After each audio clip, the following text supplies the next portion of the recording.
সৎমা কখনো আপন হয় না, আর মায়ের জায়গাটা কেউ নিতে পারে না। এটা যেন বাস্তবে আবার সত্যি হলো। রিসেন্টলি কুমিল্লায় একটা ঘটনা ঘটে যায়। সেখানে সামিয়া নামের একটি 12 বছরের শিশু সৎমায়ের অত্যাচারে নির্যাতিত। বাবা সামিয়ার মা মারা যাওয়ার পর আবার দ্বিতীয় বিয়ে করে ঘরে সৎমা নিয়ে আসেন।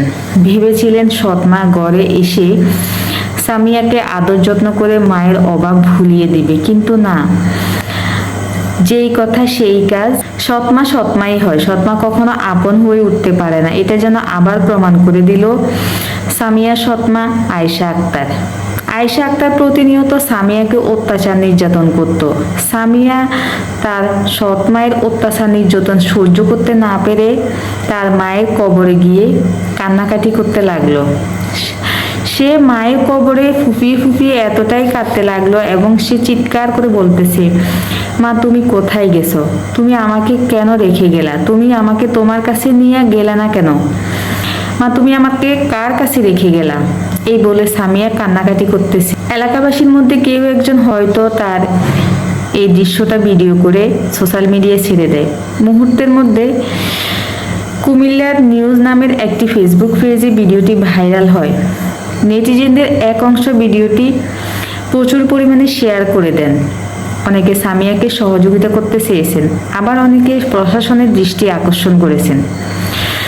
ভিডিওটি যখন প্রচুর পরিমাণে শেয়ার হয়, ভাইরাল হয়, তখন কুমিল্লার লালমাই উপজেলার নির্বাহী কর্মকর্তা উম্মে তাহমিনা মিতু ভিডিওটি চোখে পড়ে এবং তিনি দ্রুত বিষয়টি আমলে নেন, তদন্তের কাজ শুরু করেন। শেষে মঙ্গলবার সামিয়া এবং তার সৎ মা আয়েশা আক্তারকে ও পরিবারের অন্যান্য সদস্যদেরকে, এলাকাবাসীর কয়েকজনকে উপজেলা নির্বাহী অফিসারের কার্যালয়ে ডাকা হয়। সেখানে সামিয়া সৎ মা আয়েশা আক্তার সবার কাছে প্রতিশ্রুতি দেয় যে সে এই ধরনের কাজ আর করবে না। সে এলাকাবাসীর কাছে ক্ষমা চায় এবং ভবিষ্যতে এই ধরনের অন্যায় কাজ আর না করার প্রতিশ্রুতি দেয় সবার কাছে। উম্মে তাহমিনা মিতু জানায়, সামিয়া সৎমা আয়েশা আক্তারকে 1 মাসের জন্য সতর্কতামূলক সময় দেওয়া হয়। সে যদি নিজেকে পরিবর্তন না করে, ভবিষ্যতে এই ধরনের আচরণ যদি সে দেখায়, তাহলে তার প্রতি আইনানুগ ব্যবস্থা নেওয়া হবে।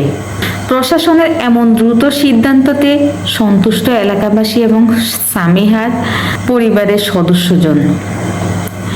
এলাকাবাসী অবশ্য জোর দাবি জানায় সামিয়ার সুরক্ষা ও নিরাপত্তা নিশ্চিত করতে ধারাবাহিকভাবে যেন নজরদারিটা বাড়িয়ে দেয়। ভিডিওটি আপনাদের কাছে কেমন লাগলো তা কমেন্ট বক্সে জানাবেন।